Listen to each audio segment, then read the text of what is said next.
Thank you for listening to Scandinavian Crimes Podcast. Be sure to check out the episode links and be part of our other social media platforms where you can leave a topic suggestion or even share some of your insights regarding the subject matter of the episode. We'll always do our best to provide a well-researched episode, but sometimes due to limited access, translation issues, and inconsistent evidence between multiple sources, there can be information that's lost. It is therefore good to do your own research and get a deeper understanding of a case of your own interest. So with that all said, let's start today's episode.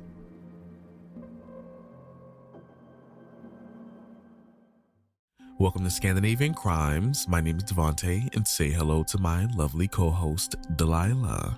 Hi. And on this podcast, we talk about famous Scandinavian criminals who made their mark throughout Scandinavian history. So welcome back. I hope you enjoyed the previous episode, but this one we have a very, it's an old episode. I said not old episode, but an old case, but it's very, very well documented. So it's about a story of a boy who rose from poverty to become a celebrated running star, basking in the applause of thousands, right? But just a year later, his life took a really interesting turn, and he found himself behind bars, convicted of a brutal murder of a young girl. In a case that shocked the entire nation, Olle Möller would be everywhere in the media. Despite the weight of the evidence against him, he maintained his innocence until his last breath. So in this particular episode, we will explore the complexities of the Olle Möller case. Was it truly a brutal double murder, or was he a victim of one of the most notorious judicial errors in history? After hearing all that, you already know what I'm about to say. Grab your tea, grab your snacks. If you're on your way to work, you already know to tuck yourself into a nice little quiet corner and really listen in, because this is the story of Olle Möller and the Gerd murder case, part 1. In 1906, Olle Möller opened her door in Detroit to find John, the sawmill worker she loved, holding her newborn son, Olle. He had promised to marry her and support them, but soon after, she received devastating news. John had died in a sudden accident. Suddenly, Elin was a single mother with no money in a foreign land. Although Olle cherished his mother, their bond weakened after John's death. Returning to Sweden, Elin faced judgment from the townspeople and briefly dated an abusive, alcoholic bricklayer. Eventually, she found work as a housekeeper for a paper worker in Almby, just outside of Örebro, where she cooked, cleaned, and sewed for him while enduring a very harsh life. Olle's meals were scant, just soup, pork, and potatoes, never enough for a growing boy.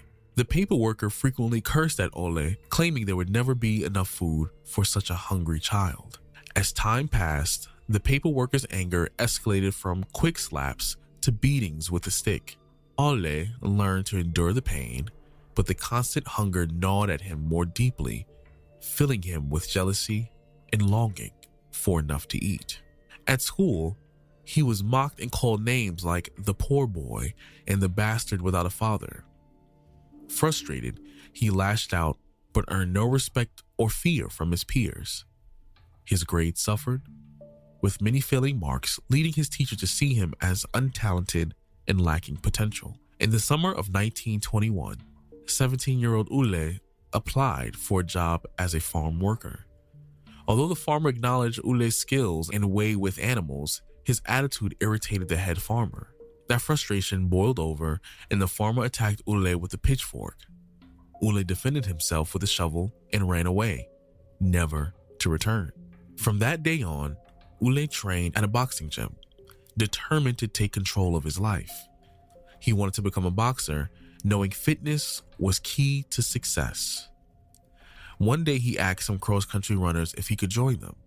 They hesitated, doubting he could even keep up, but soon realized they had severely underestimated him. Running on the track felt stifling, but in the running, he found freedom. He trained diligently, running for hours along winding paths. In the 1920s, running gained massive popularity and competitions attracted thousands of spectators. Olle excelled, eventually standing on the podium as a Swedish champion, transforming from Ellen's boy the bastard into a national idol. His victories multiplied. He won the Sleipner competition in Skansen in Stockholm for 3 consecutive years. Supported by fans and celebrated by the media, Olle received numerous awards from the highest echelons of society. Olle enjoyed striking up conversation with strangers, seeing himself as a friendly, sociable person. However, not everyone appreciated his bold style. Some called him cocky and boastful, speaking unkindly behind his back. Outside Sweden, clouds of worry gathered. British Prime Minister Neville Chamberlain spoke of peace, but few took him seriously. As Olle's running career wound down, he started selling potatoes. With war looming and fuel rationing likely, he focused on saving money. In 1939, Olle opened a cafe next to the new football arena in Rosunda Solna with big plans of the future. Then the Gerd story broke, changing everything and shattering his dreams. Gerd Johansson lived with her parents in Birkagatan 23 in Stockholm. On December 1st, 1939, she turned 10. A freckled girl with ash-colored hair, Gerd was big for her age and known for her kindness, always helping her parents and holding doors for others. But these happy memories would be overshadowed by tragedy. It was a cold Christmas marking the grim winter of war. The day before, Stalin had declared war on Finland, prompting many Swedish men to enlist in order to support. On December 1st, Gerd played hide-and-seek outside, seemingly unaffected by the turmoil. At 4:45, she accompanied 2 older boys to a perfume shop on St. Eriksplan. Minutes later, when the boys emerged, she was gone, and they assumed she had gone home. Inside the apartment, her parents grew worried as the clock ticked on. They searched block by block, but found no trace of Gerd. Meanwhile, the murderer had spotted her at St. Eriksplan and called her over, offering coins to buy something nice. After she returned disappointed from a closed pastry shop, he suggested taking her to one that was open. As Gerd hesitated, the murderer shifted his approach, luring her closer to his dirty car. Suddenly, he seized her, pulled her into the back seat, and sped away. Gerd's faint cry for help echoing into the square. On December 9th, 1939, 12-year-olds Henry, Billy, and Sam Gulemi set out to test the ice on Lurtjern, just outside of Sundbyberg. As dusk approached on a Friday afternoon, the boys crossed a sandy ridge overlooking the lake and noticed something partially concealed in the snow. One of the boys stopped abruptly. Cautiously, he stepped closer and discovered it was a body of a girl around 10 years old, lying motionless in a pit. The kids rushed to the closest adult to alert the police. An hour later, 2 officers arrived at the scene.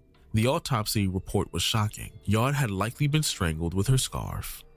The report noted that she had been subjected to sexual violence. Shortly before her death, and possibly while she was already unconscious, she had been raped. The girl's body was discarded no more than an hour after her abduction. Fibers from jute were found in Gerd's coat, likely originating from a sack along with dog hairs. This led the police to search for a suspect with both a car and a dog. The public was in uproar, and the pressure on the police was mounting. Then tips began to flood in. Just before 5 o'clock, someone reported seeing Gerd getting into the car on Torsgatan, 100 meters from Birkagatan 23. The driver was described as a man in a trench coat. As tips began to flood in, many directed attention to one individual, Olle Möller. He owned a dog and drove the van filled with old potato sacks. However, the police were taken aback by the name. An athletic star with a clean reputation? It didn't seem believable to the police. Olle didn't own a trench coat, yet other evidence raised suspicion about him. Witnesses reported seeing him in Torsgatan and those around him claimed he had an interest in young girls. He was arrested but denied the charges and was released after a week due to a lack of evidence. Nevertheless, doubts about Olle remained. After nearly a year of investigation, he was arrested once more in December 1940, this time with stronger evidence in the hands of the prosecutor. Interrogations continued around the clock. Time and again, the same question was posed: what were you doing at 5 o'clock on December 1st? Olle struggled to recall his activities. In his anxious search for an alibi, he became overwhelmed in conflicting details. He claimed to have had met people he had never actually seen and to have visited places he had never been. Eventually, he crafted a narrative. He stated that he had delivered a load of potatoes to a shop in Fregaten around 5 o'clock and had then met a fellow athlete before heading to the garage. However, these details could not be substantiated. Between 5 and 6, Olle remained a man without an alibi. Over 100 of Olle's friends and acquaintances were questioned as newspapers turned hostile, accusing him of ruining his marriage with infidelity and violence. His ex-wife was pressured and humiliated in public questioning, though she insisted that Olle had never shown deviant behavior or forced her into anything. Witnesses claimed that Olle pursued every woman he met, sometimes by force. Through all this media attention and interrogation, Olle maintained his innocence. During the trial, the prosecutor focused on Olle's shepherd dog, who was always found lying in the back of Olle's van, atop of the potato sacks. Shortly after the murder, Olle visited the veterinarian to have the dog euthanized. On the form, he listed his name as Pettersson and requested that the veterinarian change the date on the receipt. Olle claimed that the date was related to the dog tax and that by changing it, he could receive a refund. A professor of veterinary medicine analyzed the dog hairs found on Gerd's coat and compared them to those discovered in Olle's home. This marked the first time such a test had been conducted in Sweden. However, the results were disappointing. It would not be definitively determined whether the dog hairs on the coat came from Olle's shepherd or not. During the psychological evaluation, he was shown a board displaying a series of numbers, then a scarf was tied over his eyes, and he was asked to repeat the series. The test had gone smoothly and Olle was prepared for the next one when another psychologist entered the room. He informed Olle that he needed his scarf back and offered him a different one instead. Caught off guard by the change, Olle struggled to recall any of the numbers. The scarf he was given had belonged to Gerd. The supervising examiner noted that Olle's reaction seemed to indicate a clear sign of recognition, which led to disruptions in his attention and memory functions. Olle blamed his poor performance on the interruption, claiming it had caused him stress. The relentless media coverage of Olle continued through the harsh winter of 1941, keeping his name in constant circulation. Though key witnesses struggled to identify Olle and his car, and the clothing didn't match the description, his lawyer Hugo Lindberg found it difficult to gain traction amid the media frenzy. As reward grew more for tips, details and witnesses' accounts shifted suddenly. Cars were called vans, and trench coats became sports jackets, with new recollections emerging months later. During his first court appearance, Olle faced 7 hours of intense cross-examination, with prosecutors displaying photos of the victim and pushing provocative questions. Under pressure, he became visibly agitated, declaring his innocence, which the prosecutor claimed added a fluttering aspect to his demeanor. A new claim emerged when a fellow inmate alleged that Olle had tried to secure a false alibi and even confessed to the murder. Though Olle denied this, the court viewed the circumstantial evidence as compelling. Under the intense public pressure for justice, Olle was sentenced to 10 years of hard labor for Gerd's murder on March 7, 1941. After over a year of investigation, he showed no reaction at sentencing, but later broke down in tears outside the courtroom. In 1942, Olle married a woman who had supported him through the trial, but as years passed, her visits and letters stopped, and he eventually agreed to a divorce. Finally, on September 1st, 1948, he was released. Embracing his freedom, he wandered through the city, blending with the crowd. One day, he met a waitress, Kirsten, at his favorite cafe. Introducing himself as Manfred, a potato merchant. He eventually revealed his past. She accepted him despite everything, and they became a couple hoping for a fresh start. So before we start with anything, I just want to point out that this is a very old case. It's closer to like 100 years ago. And the reason we like overly explained like the tests and the media and everything was because it influenced a lot. And obviously the psychological evaluation test is very flawed. And I'm pretty sure they don't do that anymore. But a lot of the tests and the media also basically giving money to anybody who will give tips could also be biased. And like there's a lot of errors because this is a very, very old case and this is studied till this day. People still try to analyze this case and talk about everything that's happened here. So I just wanted to add that and make sure that you understand that it's an old case. Everything was pretty.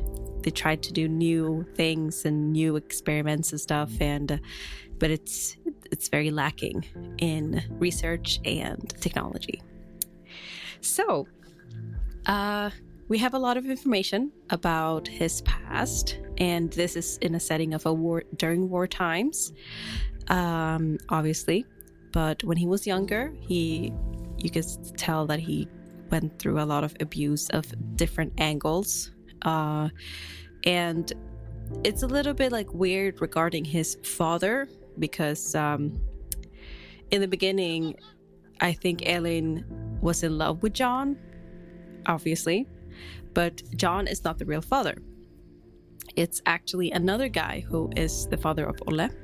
But she never wanted that to be open for people to know.